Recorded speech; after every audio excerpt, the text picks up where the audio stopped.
How to hide one person chat in WhatsApp. So first is you have to go to your WhatsApp application and it will directly lead you to your chat area where you'll see all the conversation that you had with your friends.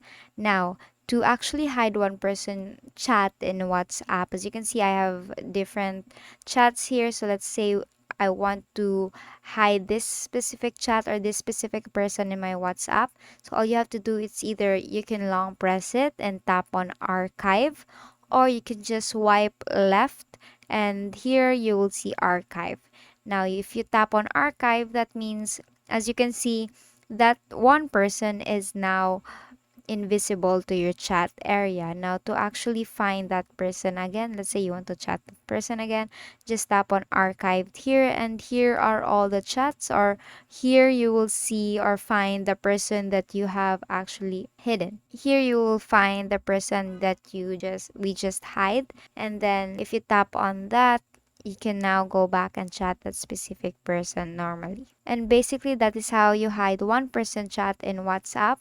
Now, if it's not working, make sure that you have updated your WhatsApp application.